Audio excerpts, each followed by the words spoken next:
todos y a todas. Abrimos la segunda jornada del ciclo de conferencias dedicándola de hoy al río Guadiamar y a sus nombres, del antiguo Mainuba al Guadiamar actual. Para ello tenemos el honor de tener entre nosotros a don José Antonio Correa Rodríguez, profesor emérito del Departamento de Filología Griega y Latina de la Facultad de Filología de la Universidad de Sevilla. Además, está vinculado al Grupo de Investigación Lingüística de Textos Epigráficos Latinos, el cual desarrolla su labor en el análisis lingüístico integral de las inscripciones latinas y paleohispánicas de la península ibérica. Algunas de sus publicaciones, bien en libros o bien en artículos y capítulos de revistas especializadas, son las siguientes: El nuevo bronce de Osuna y la política colonizadora de Roma, en 2006, Lenguas y escrituras prerromanas en el mediodía hispánico, en 2006, Escrituras y lenguas del Mediterráneo en la antigüedad, en 2005, Los semisilabarios ibéricos, en 2004, el topónimo Hispalis, en 2000, un grafito tartesio hallado en el castillo de Doña Blanca, el puerto de Santa María, del alfabeto fenicio al semisilabario paleohispánico, o el latín de las monedas visigodas. Nuestro río, el río de los anarcaceños y anarcaceñas, encierra en sus nombres el paso de las culturas que desde la antigüedad han utilizado sus recursos para su economía. Profesor, ahora el turno de palabra es suyo y le agradecemos de antemano su atención desde un principio con este ayuntamiento y su contribución a la historia de un recurso natural tan importante para el Alcázar. Muchas gracias. Bueno, en primer lugar quiero dar las gracias a la Delegación de Cultura del Ayuntamiento por haberme invitado a exponer ante ustedes de una manera oral unas ideas que yo ya expresé por escrito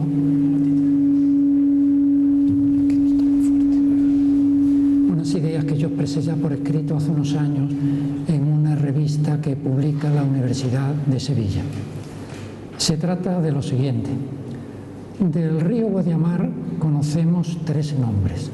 El nombre actual, Guadiamar, y luego en el pasado conocemos un nombre latino, que es Mainuba, y un nombre árabe, que es Guadiyambar. Luego veremos cómo se relaciona esto.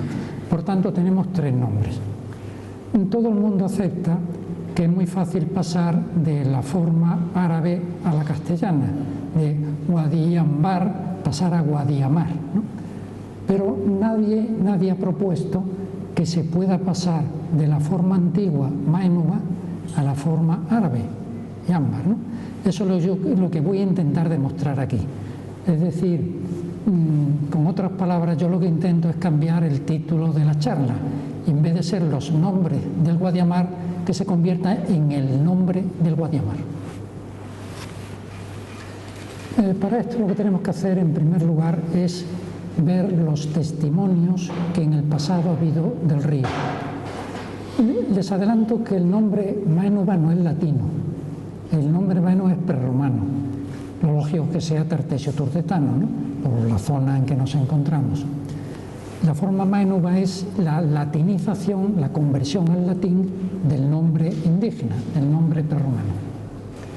Pero hay que empezar por esta forma porque es la más antigua que nosotros conocemos. Realmente solo un autor latino nos da el nombre del río, que es Plinio, el que nosotros llamamos Plinio el Viejo. Plinio el Viejo vivió en el siglo I de nuestra era y tuvo mucha relación con la administración imperial, sobre todo con el emperador Vespasiano. Plinio hizo la carrera típica de una persona que se dedicaba a la administración en aquel tiempo y llegó a ser procurador imperial. Sabemos, por ejemplo, que fue procurador imperial en la provincia tarraconense, pero no tenemos ningún dato de que fuera procurador en la provincia de la Bética. De manera que los datos que nos da, sin duda, él no los conocía de haber estado por aquí, sino de haber leído mucho.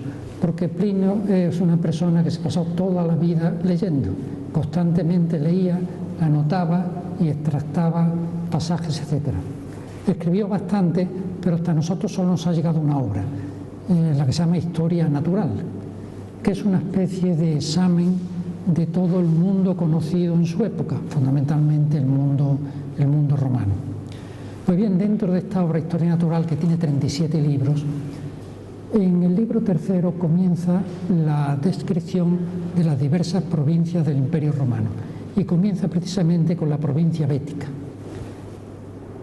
En un pasaje en el que él va enumerando las ciudades que hay junto al río Guadalquivir, bueno, el río Baetis, ¿no? O Betis, es el nombre que tenía en aquella época, comienza desde lo que hoy día es la provincia de Jaén, ¿no? Bueno, y viene hacia occidente. ¿Más? Viene hacia occidente y cuando ha nombrado a Itálica, como ustedes saben está en Santipoce, a continuación dice lo siguiente. Yo he puesto el texto en latín, pero solo para que vean ustedes la forma latina. Lo que voy a comentar es naturalmente la traducción, ¿no? Bueno, dice: a la izquierda, Ispa, de sobrenombre Colonia Romolense. Quiere decir que a la izquierda del río, Itálica está a la derecha, ¿no? A la izquierda del río está Ispal. Ispal es la forma antigua del nombre actual de Sevilla, ¿no? Hispalis, ¿no? Una ciudad en la que en época de Julio César se había fundado una colonia, Colonia Romulense, que realmente es un castigo a la ciudad por haber sido partidaria de Pompeyo, no de César. Dice: en la parte opuesta, por tanto, en la ribera derecha del río, el ópido de Oset, de sobrenombre Julia Constancia. Oset corresponde al actual San Juan de Alnafarache. Lucurgento, de sobrenombre Genio de Julio.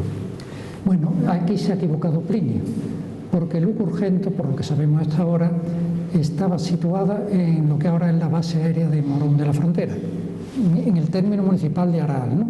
Por tanto, no queda a la derecha del río, sino a la izquierda, y además lejos del río.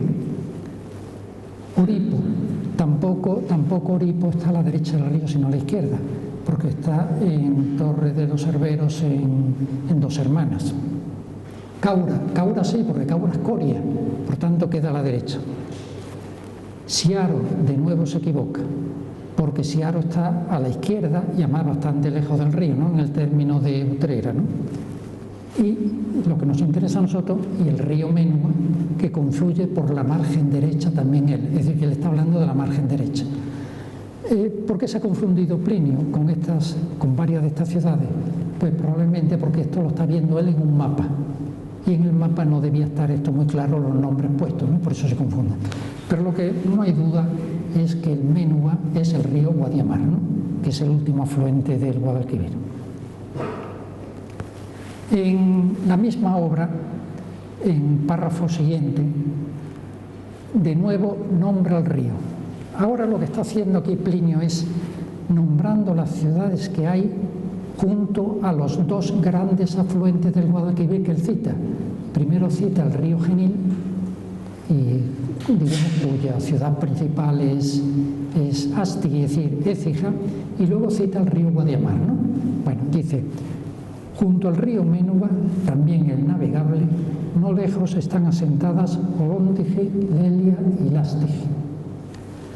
Dice también el navegable porque acaba de decir que el río Genil es navegable desde Écija hasta el desembocadura, ¿no? Bueno, hasta el desembocadura en el Guadalquivir. Y naturalmente está hablando aquí del Guadiamar, ¿no? Fíjese que las ciudades que cita son Olóndige, ¿no? Que tradicionalmente se entiende que es en Alcázar, ¿no? Lelia, que está en Olivares, ¿no? Y por último Lástige, que se piensa que está en Annalcollar, ¿no? En el yacimiento de los marineros. Aquí fíjense en el texto latino que el nombre aparece en acusativo, ¿no? Por eso tiene una M ahí adicional, ¿no? Bueno, esto ha salido mal porque yo lo traía escrito en griego, ¿no? Y ahí ha salido una cosa muy rara, pero bueno, lo que nos interesa es la traducción, ¿no? Un escritor griego, un etnógrafo griego, que escribe en época de Augusto, cita una ciudad Mainova, en griego es Mainova, se dice así. Está hablando Estrabón de ciudades en la zona occidental de lo que él llama, ¿no?, la Bética, en el Tour de Tania, ciudades que están situadas junto a esteros, esteros. Y dice: entre estas están Asta, Nabrisa, Ónova, Osónova, Ménova y otros muchos. Asta es el yacimiento de mesas de asta en Jerez de la Frontera. Nabrisa es Lebrija. Ónova es Huelva. Osónova es Faro en el Algarve, que también está junto a Esteros. Y ahora cita Ménova. La verdad es que no tenemos ningún otro dato que indique que por aquí hubiera una ciudad que se llamara Ménova. Así que la explicación más fácil es pensar que esto Estrabón lo ha visto en un mapa. Y entonces era costumbre de nombrar a los esteros por el nombre de la ciudad que estaban asentadas junto a los esteros, cuando lo sabía, naturalmente, ¿no? Y posiblemente lo que ha visto el nombre Ménova referido al río y al estero en que terminaba, y ha pensado que debía haber una ciudad Ménova. Pero en todo caso, esto de una manera indirecta nos documenta que al río precisamente se le llamaba, al río Guadiamar se le llamaba así. Bueno, aquí tenía yo puesto la forma que ven ustedes escrito Mainova, es la transcripción en letras latinas del nombre que aparece en griego, ¿no? Que ahí no se ve, ¿no? Realmente. Bueno, verán ustedes que hay una diferencia, ¿no?, entre la forma latina y la griega, ¿no? El latín tiene ae, mae, el latín ae y el griego ai. Eso se debe a una cosa muy simple, que el griego no tiene el diptongo ae y entonces ponen el diptongo más cercano que ellos tienen, que es ai. Y luego lo de la U, esa U los latinos la pronunciaban breve, porque ellos las vocales distinguían entre vocales largas y breves, nosotros no lo hacemos así, ¿no? Y entonces a ellos la U breve de los latinos les sonaba igual que la O breve de ellos, ¿eh? Y por eso ellos la transcriben así. Esto es muy corriente, ¿no? Un hecho muy corriente en transcripciones del latín al griego. Pasamos ahora al nombre medieval. Les diré que hasta hace pocos años realmente nadie decía que el río Guadiamar apareciera con su nombre en textos árabes. De manera que se le daba una explicación al nombre, que evidentemente Guadiamar tiene que venir por lo de Wadi del árabe, se le daba la explicación que ustedes ven ahí. Se decía que Guadiamar venía de Wadi Ahmar, ¿no? Ahmar en árabe significa rojo, por tanto significaría río rojo. Pero esto tiene dos problemas.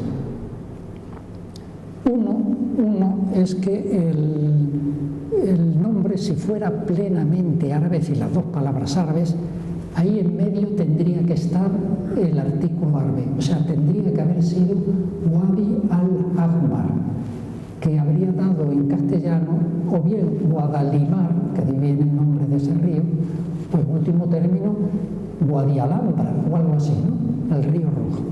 Por tanto, ese tipo de explicación no vale, sencillamente porque lingüísticamente no es aceptable. Por otro lado, también habría algún que otro problema, bueno, pero que me lo voy a saltar porque tiene menos importancia. La verdad es que el nombre del río sí aparece en textos árabes. Esto lo descubrió un arabista ya fallecido, Elías Terés, que publicó un libro sobre la hidronimia hispanoárabe, no, la hidronimia andalusí. Bueno, él dice que aparece este nombre en un texto de este escritor andalusí, Ibn Hayyam, que es del siglo XI, murió me parece el año 1076. Allí aparece escrito Wadi y ahora el nombre del río sin vocales, cosa que es normal en una escritura en un texto árabe, ¿no? Lo que pasa es que cuando la palabra no es árabe y el nombre del río no es árabe, es difícil vocalizar, de manera que lo correcto es escribirlo así, es decir, con dos puntitos indicando que ahí debe haber una vocal, ¿no? Él propone que las vocales sean A. ¿Por qué? Porque el río se llama luego Guadiamar, ¿no? Y por tanto fuera Yambar, ¿no? Yambar. El problema es que hay más testimonios del nombre del río y no son exactamente iguales.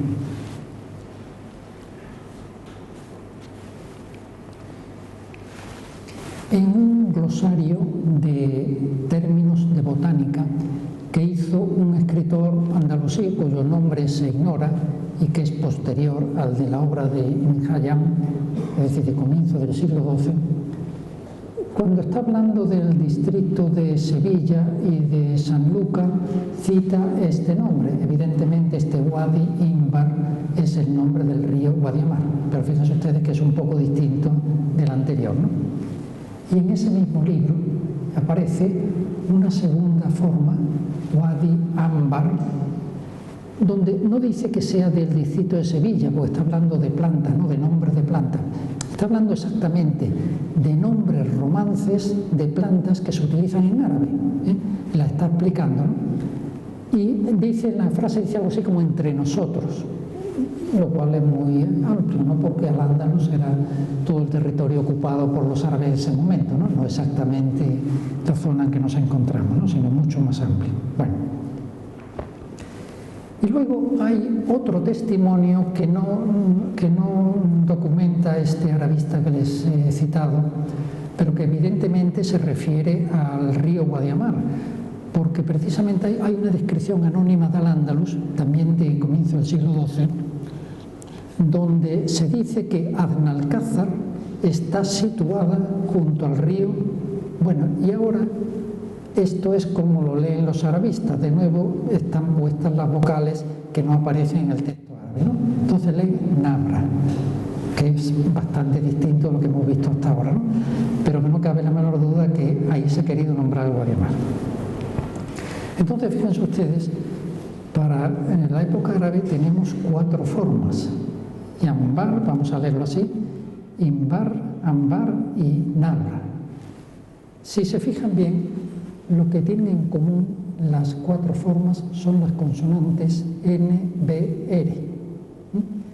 Solo el primer nombre tiene además delante otra consonante, esa I, ¿no?, que representa una consonante palatal, así como Yan o algo parecido, ¿no? Bueno, por tanto, lo que hay que hacer es elegir cuál es la forma válida, porque evidentemente esto no significa que el nombre del río haya ido cambiando. Es demasiado poco tiempo para que el nombre cambie, y menos, por ejemplo, Imbar y Ámbar, que aparecen en la misma obra, escrito por la misma persona. Estos son errores de escritura. Se acepta generalmente que es el nombre Ámbar el que hay que elegir. ¿Por qué?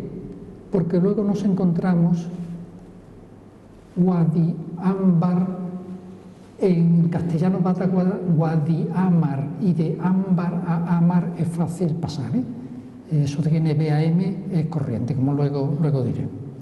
Por otro lado, también se piensa lo siguiente: si el nombre es Wadi y Ámbar, pues probablemente la forma Wadi Yambar se ha sacado porque la palabra Wadi acaba en I y se ha puesto una segunda I, esta vez consonante. Esa sería una explicación. Pero resulta que no se puede explicar de esa manera el otro nombre, Wadi Imbar. Por tanto, aquí probablemente lo que estamos es ante errores de escritura. No olviden nunca que esto lo escriben árabes, pero que el nombre no es árabe, el nombre es romance. La verdad que también a partir de Ámbar se ha dado o se ha presentado una hipótesis que es la siguiente. Sería que el río ya en época romana habría cambiado de nombre. Es decir, había dejado de llamarse Manuba y había pasado a llamarse Amarum. Habría que suponer flumen amarum, así, río amargo, porque amaros en latín significa amargo. Bueno, la persona que ha propuesto esto, ¿no?, el profesor Stahler, ¿no?, de la Universidad de Sevilla, él dice que esto sería para denominar una propiedad del agua del río, ¿no?, y piensa en el afluente del río Agrio, etcétera, ¿no?, el argumento que él da. La verdad es que lingüísticamente sería posible pasar de amarum a amaro, eso siempre dentro del latín, y luego ya no es tan fácil pasar de amaro a ambar, habría que acentuarlo así, ¿no? Que se pierda el lado final es corriente en el paso del latín al árabe, pero que la M se convierta en NB no es corriente, porque en árabe hay M, ¿no?, y por tanto no tiene mucho sentido. Por otro lado, esta forma no permite relacionarla con el nombre de Mainúa. Ahora bien, lingüísticamente es aceptable, porque miren ustedes, eso mismo es lo que ha pasado en un río que está cerca de aquí, ¿no? El río Tinto. El río Tinto en época romana se llamaba Luxia. El nombre no es romano, no es latino, es anterior también, ¿no? Y ese nombre ha llegado hasta época árabe, de manera que en textos árabes aparece escrito Laxar, que más o menos se parece a Luxia, ¿no? Bueno, solo que hay añadida al final una R, ¿no?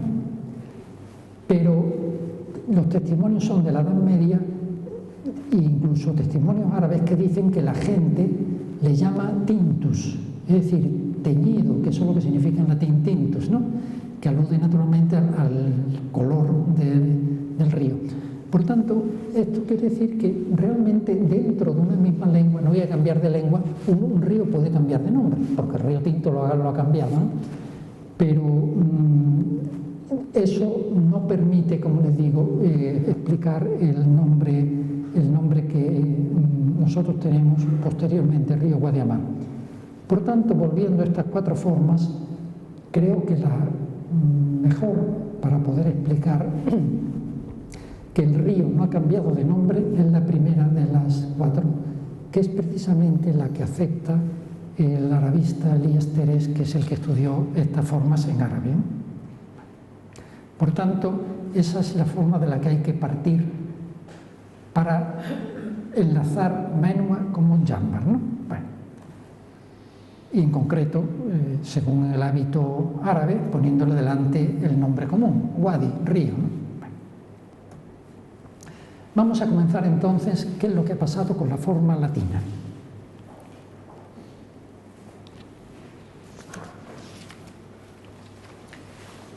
Bueno, la forma latina, ustedes dirán, ¿por qué se acentúa Mainúa y no Mainuba?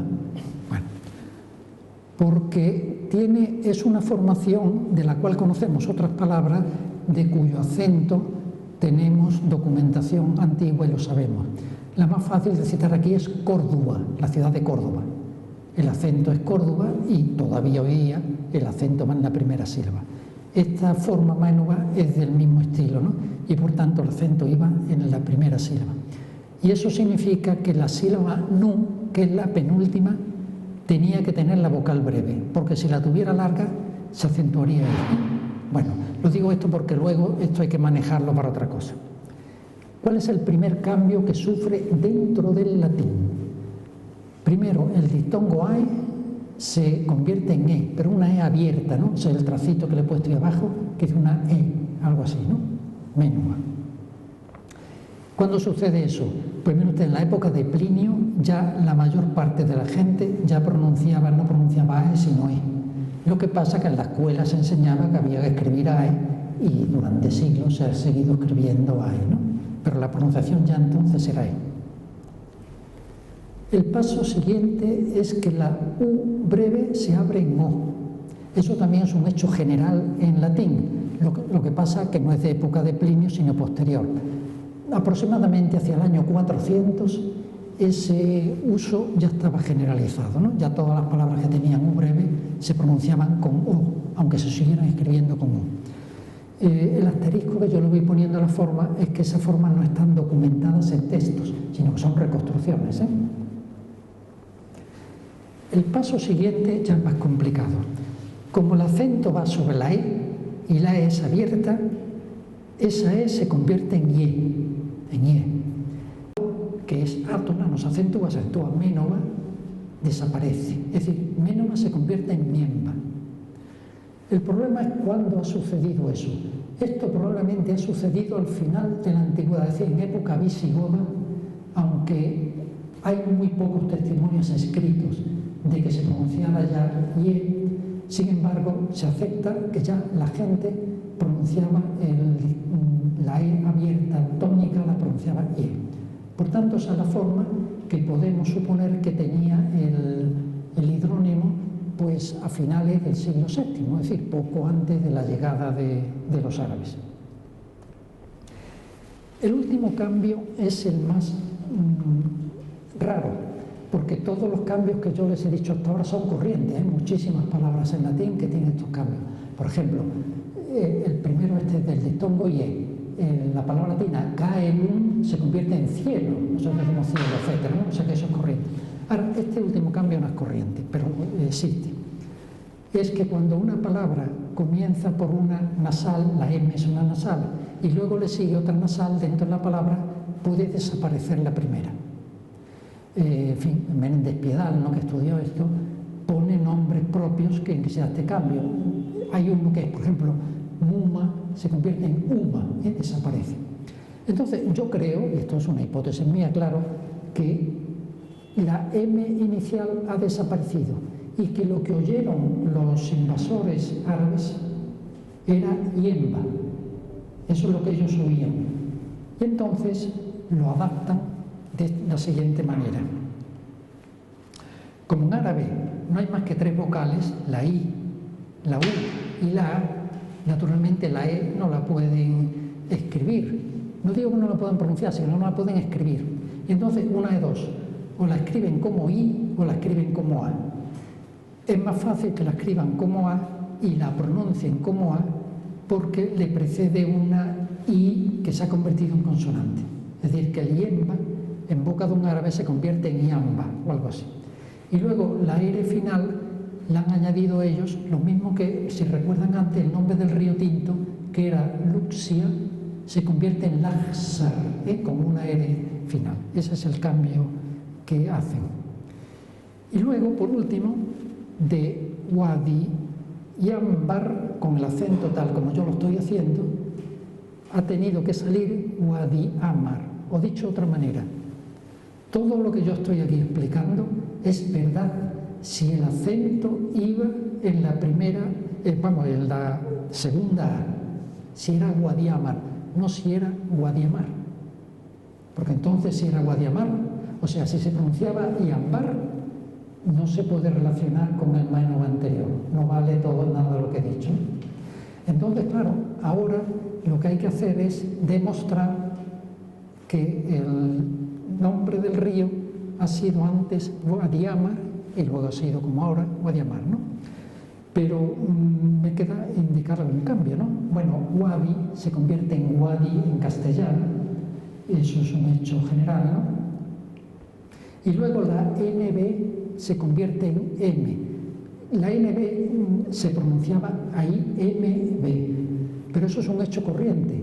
Por ejemplo, el latín palumbus ha dado en castellano palomo, MB da M, ¿no? Por tanto, ese cambio es, diríamos, normal. Pero, naturalmente, lo que hay que demostrar ahora es que el acento iba ahí. El problema ahora es el siguiente. Mire usted, en la época en que nos situamos, hay que situarse en la Reconquista, no existen las normas de acentuación tan precisas que existen hoy día. Hoy día, si uno conoce la norma de acentuación y a uno le ponen una palabra española que no ha oído en su vida, si está bien escrito, sabe acentuarla, porque las normas son muy exactas. Pero durante siglos eso no ha sido así. Esto quiere decir lo siguiente, que no nos sirve ningún texto en prosa, por ejemplo, el repartimiento de Sevilla, ¿no?, donde aparezca el nombre del Guadiamar para decidir lo del acento, porque allí no va a aparecer sin ningún acento gráfico, y por tanto no sabemos cómo se acentuaba hablando. El único medio que nosotros entendemos para averiguar eso es acudir a la poesía, a los versos. ¿Por qué? Porque en el verso español, además del número de sílabas, que es lo que hay que tener en cuenta, me refiero al verso tradicional, ¿no?, número de sílabas, el acento tiene una posición muy importante en los versos, y sobre todo la rima. Es decir, que si nosotros encontramos un verso donde a Guadiamar esté al final, seguro que sabemos si se acentúa Guadiamar o Guadiamar. El problema, sin embargo, es el siguiente. Yo he consultado la base de datos histórica de la Academia de la Lengua, donde hay muchísimos textos desde la época de la Reconquista hasta ahora, ¿no?, y no me he encontrado el nombre del río nada más que en esta obra que les pongo ahí. Una obra de Juan de la Cueva, de comienzos del siglo XVII, que se llama Viaje de Sannio. Aquí está hablando del río Guadalquivir y va describiendo los diversos afluentes del Guadalquivir, ¿no?, que van retirando las aguas del río, ¿no? Y hay un dístico que dice esto, ¿no? Guadiamar, lo voy a acentuar así, su influjo atrás retira, lo mismo hizo el noble Guadaíra. Miren ustedes, si Guadiamar estuviera al final de verso, por la rima averiguaríamos inmediatamente cómo se acentuaba. Fíjense ustedes cómo sabemos aquí que en aquella época se decía Guadaíra, porque si dijéramos Guadaíra no puede rimar con retira, ¿comprenden? Y aunque no escribieran el acento lo ponemos nosotros ahora, ¿no? Sabemos que se pronunciaba así. Pero desgraciadamente Guadiamar aparece en una posición del verso donde no podemos averiguar cómo se acentuaba. Porque además este tipo de versos, estos muy endecasílabos, son 11 sílabas, el acento puede ir en la tercera o cuarta sílaba. Por tanto, como aquí el nombre tiene 4 sílabas, no 3 como nosotros lo pronunciamos ahora, Guadiamar, sino Guadiamar, realmente la tercera sería la A y la cuarta sería mar, por tanto nos quedamos igual. No es posible sacar de aquí lo de la acentuación. Yo no sé si habrá más poemas, es posible que los haya, no tiene que ser pues, del siglo XIV, siglo XV o comienzo del XVI, ¿no? Y entonces se puede averiguar, pero solo he manejado el único que conozco, ¿no? Consulté hace poco de nuevo la base de datos de la Academia por si habían añadido algo nuevo, ¿no? Pero no hay nada nuevo, ¿no? Sigue estando esta misma, solo esta obra.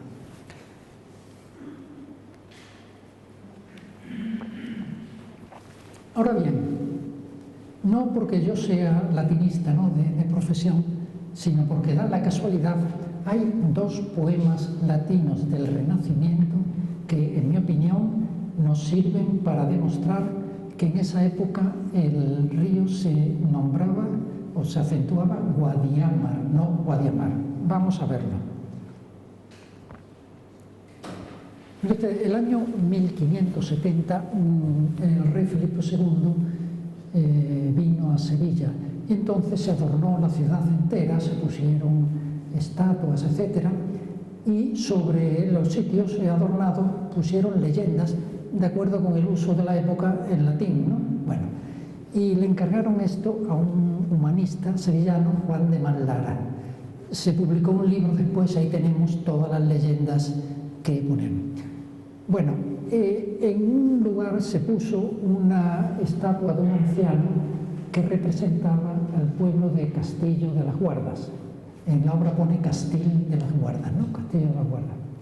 Y Juan de Manlara puso este rótulo, ¿no? Le he puesto el rótulo en latín y la traducción que el propio Juan de Manlara da, no, la traducción no es mía, ¿no? Bueno, dice: Rex si cuando velis salientes ducere pisques, in ripes amari, péndula saeta David. La traducción: Rey, si alguna vez quisieres sacar los peces que andan saltando, el sedal pendiente dará esto en la ribera de Guadiamar. Esa es la traducción que él da. Bueno, miren ustedes, los versos latinos se hacen no como los españoles con número de sílabas, sino combinando sílabas largas y breves, porque en latín esa diferencia servía para diferenciar palabras, etc., ¿no? Y entonces vamos a ver el verso donde aparece el nombre del río Guadiamar, pero latinizado.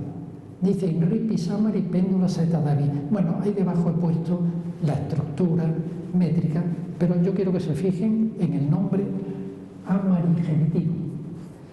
La penúltima sílaba ma es breve, por tanto hay que acentuar la anterior. O dicho de otra manera, Juan de Manlara leía amari. Y les pongo luego el nombre en nominativo, porque estaba en genitivo, Amarus.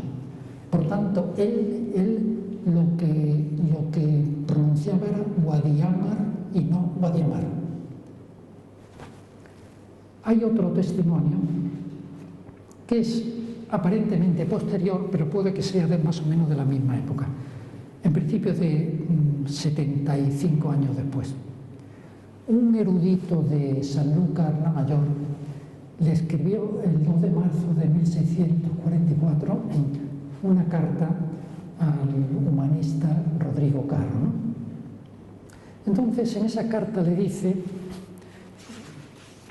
la trae aquí, bueno, iba a leerlo, pero mejor lo resumo. Le dice lo siguiente, que él tiene un poema de un poeta de Sanlúcar, cuyo nombre no sabe, en el cual alaba a Sanlúcar. El poema está escrito en latín. Y que se ha dado cuenta que el poeta allí le da un nombre al río Guadiamar que no es el nombre latino, no es el nombre, él dice Ménova, lo dice en español, claro, ¿no? Es Maénova, ¿no? Entonces le ha parecido que eso es una cosa curiosa y se lo comunica a Rodrigo Caro, ¿no? Bueno, y a continuación le pone el poema. El poema tiene un título, pone Laudes Sanlucarensis Patria, de ellos amuenitate, feritate caminar, es decir, alabanzas de la patria sanluqueña, dice ahí, ¿no? De Sanlúcar, mi patria, ¿no? Versos sobre su amenidad y fertilidad. Y a continuación comienza el poema. Le diré que esto que está en la Biblioteca Colombina, lo que es la Biblioteca Colombina es realmente una copia de la carta. Y le diré que el poema, que es bastante largo, tiene a veces versos a medio escribir, porque la persona que copió no entendía el original, ¿no? Pero los dos versos que nos interesan a nosotros, que son los primeros, sí están enteros. Es locus esperia notissimus interiberos, quoque complácidos amaros undat agros. Bueno, la traducción es mía, ¿no? Hay un lugar en Esperia, conocidísimo entre los iberos, por donde fluye el Ámaro alrededor de plácidos campos. Se refiere naturalmente a Sanlúcar la Mayor, ¿no? Bueno, vamos a ver de nuevo el verso. Ahí les pongo la estructura métrica y volvemos al nombre del río. Fíjense otra vez, la penúltima sílaba, ma, breve. Luego el que escribió esto leía amarus, no amarus. Porque, mire usted, precisamente en latín, amarus, amargo, se acentúa ahí, porque amarus tiene la A segunda, la tiene larga, ¿comprende? Por tanto, para mí, tal vez porque soy latinista, esto es una prueba clara de que en esta época, estamos en el siglo XVI, todavía se pronunciaba, se acentuaba Guadiamar.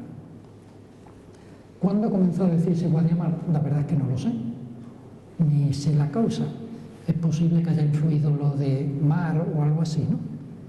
Pero ha habido una época, y parece que larga, ¿no? Menos 3 o 4 siglos, en que se acentuaba de otra manera.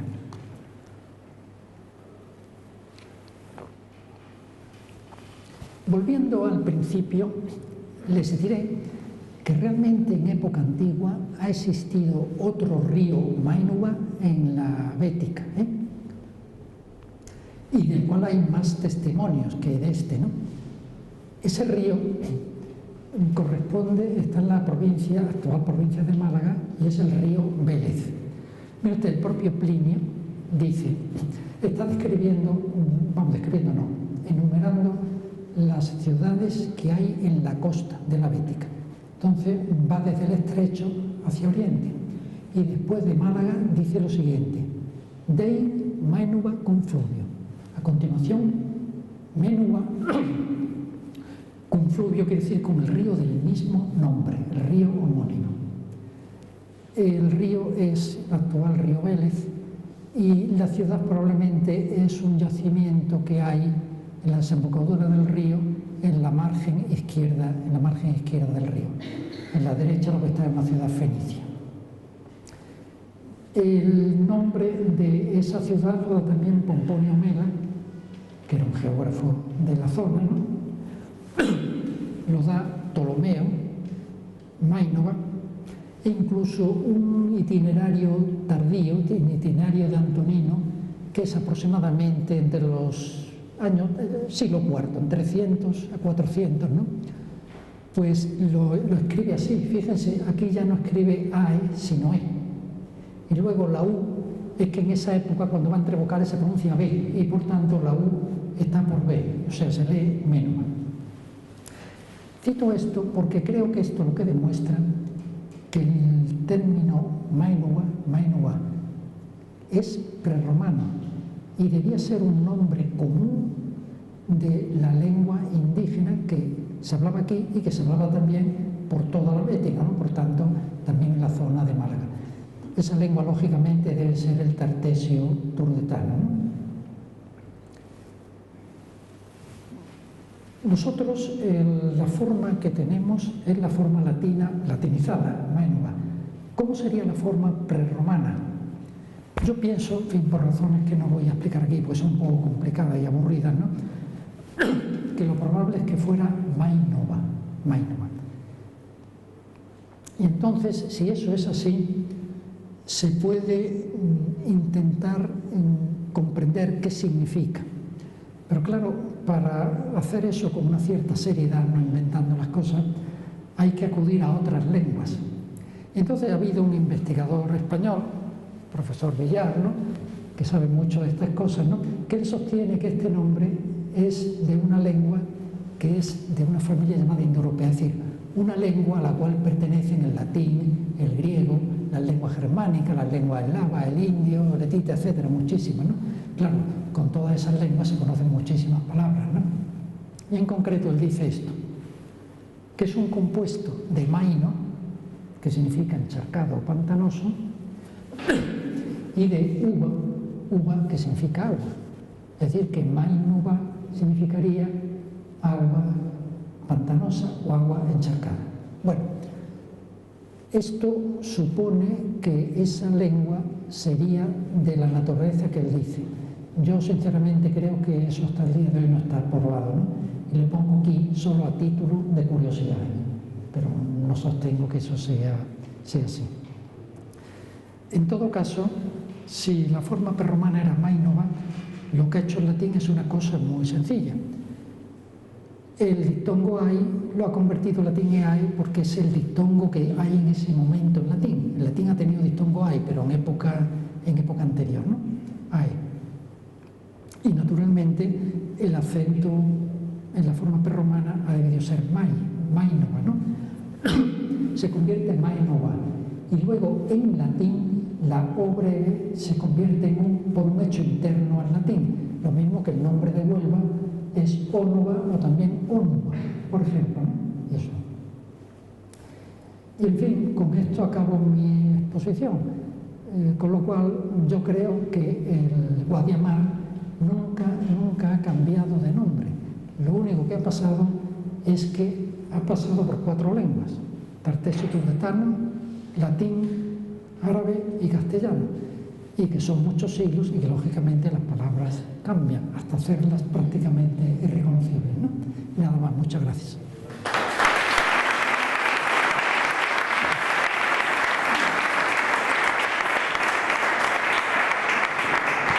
Si alguien tiene una cuestión para el profesor Correa Rodríguez, pues puede formularla. Yo quería preguntar, yo he entendido que una lengua que se llamó el río Príncipe del Río. Príncipe del Río. No consta en un dato de Príncipe del Río. No consta en un dato. No lo conozco, ¿no? Pues ustedes el pueblo sabe que sí les ha comentado el de Príncipe del Río. Una traducción a mí hace falta. Pues es un nombre o... Príncipe del Río. ¿Y desde cuándo eso? Pues no sé, la fecha no se sabe, pero vamos a haber estado siempre aquí en el pueblo, Pues lo miraré porque realmente no tiene nada que ver con estos nombres. En absoluto no tiene nada que ver. Yo tengo una cuestión, que hay un arabista que sí lo he leído como profesor de árabe, como Wadi Al-Tam. Es el profesor Ahmed Tahiri, que es de la Universidad del Cairo o algo así, y ha citado en lo que es la época árabe del siglo X, XI, XII como Wadi Al-Tam o Río de las Acacias. También he leído. Pero dicen qué autores aparece eso, porque eso luego hay que ir a los textos y leerlos. No se puede fiar uno. No sé, claro, los textos me imagino, no sé si algún geógrafo árabe, que no recuerdo el nombre. Claro, porque los nombres han sido muy bien estudiados por Teré, Terés. Realmente Terés murió antes de se publicara su obra y la obra se publicó póstuma y por tanto tiene ciertos defectos, lógicamente. Pero en concreto el tratamiento del río Guadiaro, del río Guadiamar, lo encontré bastante completo. Lo que pasa es que a veces incluso expertos cometen errores. La hipótesis esa de Wadi Ahmar, que es inaceptable en árabe, sin embargo la da un arabista que fue muy conocido en su tiempo, que fue Asim Pahlavi, cuyo manual de árabe todavía se maneja, ¿no? Y sin embargo la da él, ¿no? Y por tanto hay que ir a los textos. Yo, claro, si supiera qué autores son, lo miraría. Quizás le pase la información. De acuerdo, gracias.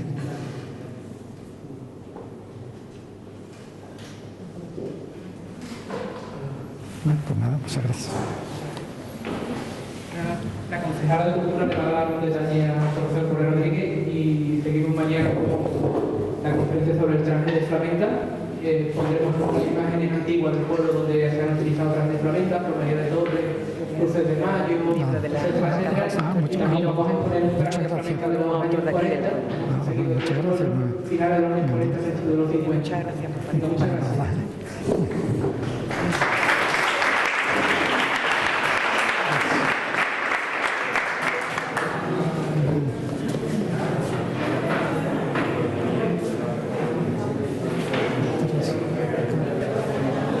Escape.